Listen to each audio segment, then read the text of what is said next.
Hello dear semester 1 students. Hope you all are fine. This is Anuja ma'am here. My next lecture again on the insight theory. Okay? The experiment on the box.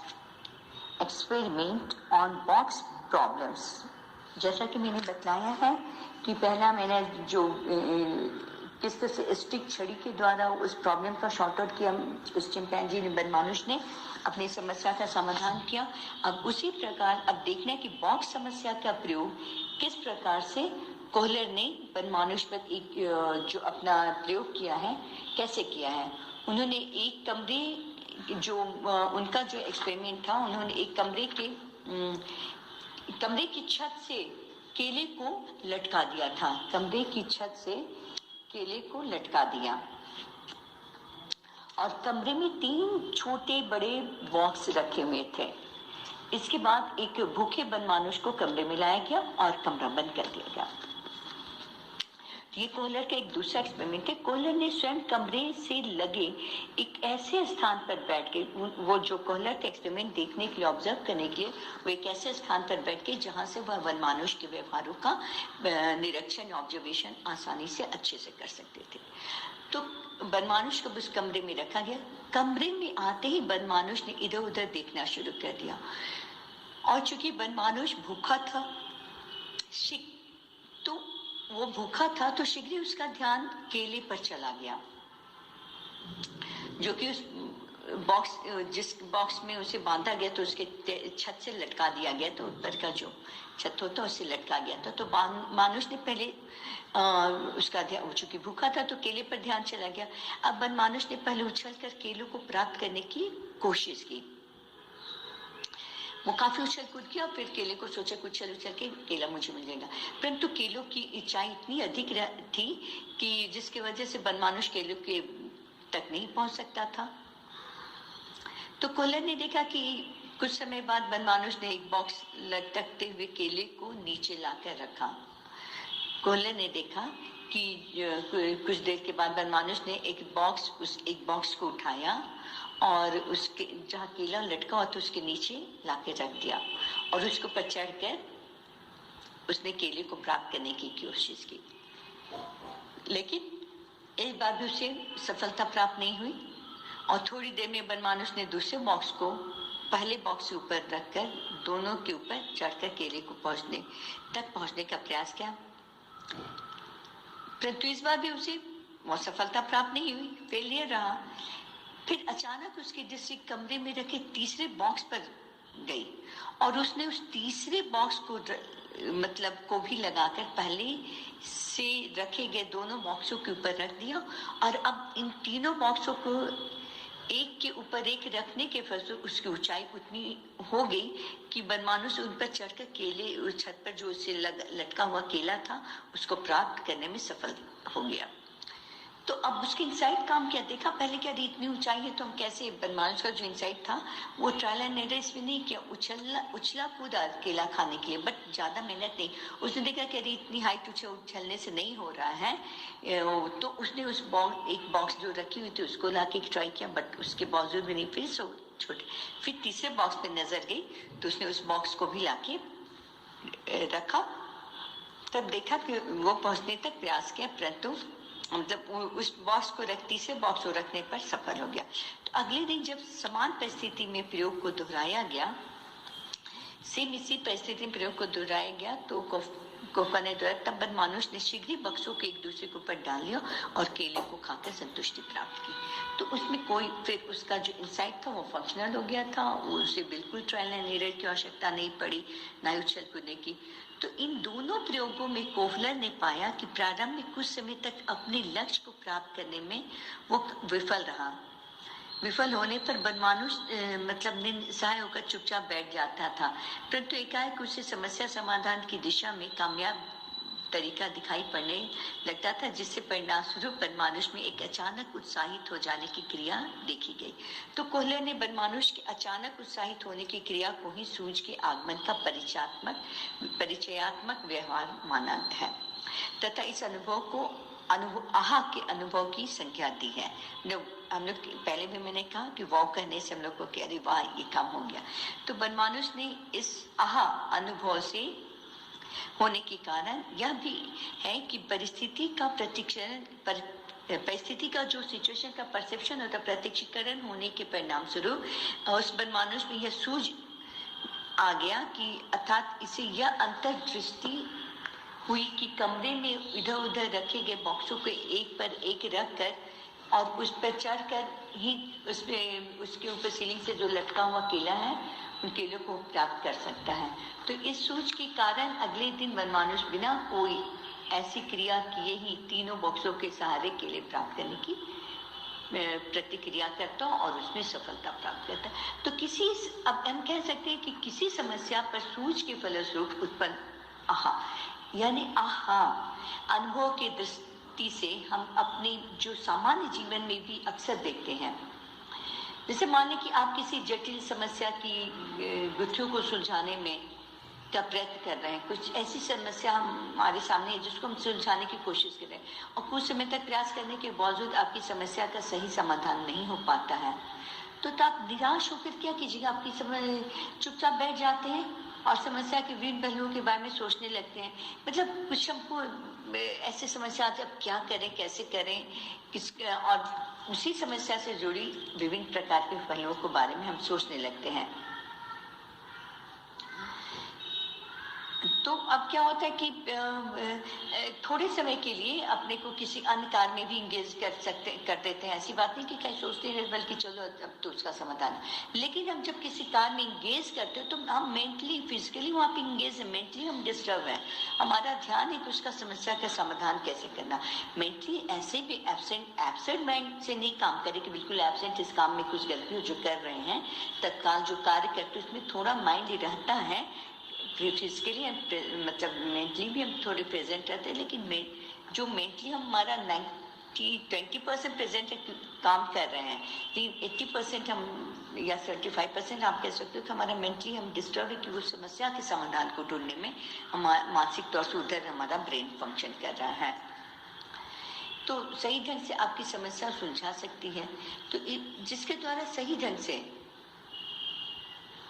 क्या कहते कि इसमें अचानक आपको कोई, जैसे कि हम समस्या के बारे में सोचते कार्य करते करते होने लगता है ना कि सोचने लगते हैं, तो थोड़े समय के लिए अपने को किसी अंधकार में भी डाल देते, लेकिन इसी बीच अचानक समस्या का जो हमको समाधान नजर आने लगता है और जिससे कि हमारी समस्या जो प्रॉब्लम है शॉर्ट आउट किया जा सकता है, सुलझाया जा सकता है। जैसे ही अगर हमको समस्या का नया तरीका दिखाई पड़ता है तो हम भी प्रसन्न होकर उछल पड़ते हैं और बोल पड़ते हैं, हाँ मिल गया हमको तो आइडिया हो गया, कहते हैं ना। तो समझ में आ गया कि समस्या सुलझ गई। ये बात का हमको एहसास हो जाता है कि चलो अब तो ये प्रॉब्लम का सॉर्ट आउट, ये सही तरीका ये अब समझ गई। तो कोहलर ने प्रसन्नता की इस अनुभूति को ही आहा अनुभव कहा, यानी what a great idea type. तो अतः स्पष्ट है कि सूझ का तात्पर्य किसी समस्या मूलक परिस्थिति के विभिन्न प्रकार के पहलुओं की जो पारस्परिक संबंधों के प्रत्यक्षीकरण के फलस्वरूप आकस्मिक जो अचानक समस्या का समाधान दिखाई पड़ने से है। और बनमानुष पर भी किए गए जो भी प्रयोग थे, दोनों प्रयोगों में सूझ का स्पष्ट प्रमाण मिलता है। पहले प्रयोग में पिंजरे के केले की दूसरी और दोनों छड़ियों के आपस में जुड़ जाने से लंबाई की जो वृद्धि होती है उसके बीच के संबंध का प्रत्यक्षीकरण होना ही सूझ है। और बनमानुष को जब तक यह सूझ नहीं मिली तब तक वो अपने उद्देश्य में विफल रहा और जैसे ही सूझ मिल गई वो अपने उद्देश्य को प्राप्त करने में सफल हो गया। तो इसी प्रकार दूसरे प्रयोग में भी बॉक्सों को एक दूसरे पर रखने की से उसकी जो ऊंचाई हो गई थी उससे छत के में लटकते हुए केले की दूरी के बीच के संबंध का प्रत्यक्षीकरण हुआ और इसी प्रत्यक्षीकरण के कारण समस्या का समाधान भी संभव हुआ। इसलिए इसे ही मतलब हम इंसाइट की थ्योरी की संज्ञा देते हैं। अब सूझ का अंतर्दृष्टि यानी इंसाइट, सूझ या अंतर्दृष्टि फॉर इंसाइट के दोनों तरह की इंसाइट दोनों तरह की हो सकती है। जब मनमानस दोनों छड़ियों को परस्पर जोड़कर केले को अपनी ओर खींचने का प्रयास करता है, और तब इस व्यवहार की पूर्व दृष्टि फॉरेन साइड पर हमारा परिचय मिलता है, अर्थात अपने अपने प्रयास में सफल होने का जो पूर्वाज्ञान कर लिया या लक्ष्य तक पहुंचने की राह उसे मिल जाती है। ठीक इसके विपरीत थॉर्नडाइक के प्रयोग में पिंजरे में पड़ी बिल्ली अपने लक्ष्य तक पहुंचने का कोई निश्चित मार्ग नहीं देख सकी। बिल्ली केवल अपने लक्ष्य तक पहुंचने के संभव मार्ग को ही देख सकती है। जब उसने एक संभव मार्ग का अनुसरण किया, तब वह मार्ग निष्फल प्रतीत हुआ, और तब उसे कुछ पथ दृष्टि, जैसे कुछ देर पश्चात उसकी दृष्टि गई होगी, अर्थात उसने अपने निरीक्षण किया कि यह मार्ग तो गलत था, और तब उसने एक ऐसे मार्ग का प्रयास किया जो कि वह काम का काफी उसके लिए लायक हुआ, काम लायक था। तब उसने मार्ग की सफलता का निरीक्षण किया होगा, और स्पष्ट है कि किसी भी लक्ष्य तक पहुंचने की सही रास्ता पहले ही दिखाई पड़ना अथवा बिना प्रयास किए किसी के संभव मार्ग की व्यर्थता को सूझ या समझ होना ये फॉरेन साइड कहलाता है। और किसी मार्ग का अनुसरण करने के बाद उसकी अच्छाई या उसकी व्यर्थता का ज्ञान होना पथ दृष्टि यानी हाइड इनसाइट, हिडन इनसाइट जो होता है वह कहलाता है। कोहलर के अनुसार जब संपूर्ण परिस्थिति अस्पष्ट होती है तब पूर्व दृष्टि होने की संभावना भी अधिक रहती है, लेकिन जब परिस्थिति का अनुसंधान करके अथवा उसका प्रयत्न करके पता लगाना होता है तब पथ दृष्टि की ही आशा अधिक रहती है। तो सूझ के सिद्धांत की आलोचना मूल्यांकन क्रिटिसिज्म भी हुआ है, एंड इसका एवोल्यूशन ऑफ इनसाइट थ्योरी ये भी आपके पास एग्जामिनेशन में आएगा, तो आप लिख सकते हैं कि जो भी सूझ के सिद्धांत की आलोचना या मूल्यांकन जिसको कहते हैं, तो प्राणियों के सीखने के सूझ का अत्यंत महत्वपूर्ण स्थान होता है। यानी प्राणियों के सीखने में सूझ के का जो सूझ का सिद्धांत जो है, सूझ काफी अधिक महत्वपूर्ण होता है। मनुष्यों में अधिकांशतः शिक्षण में सूझ का ही हाथ होता है। हम ट्रायल एरर से ज्यादा सूझ के थ्रू ही कार्य करते हैं।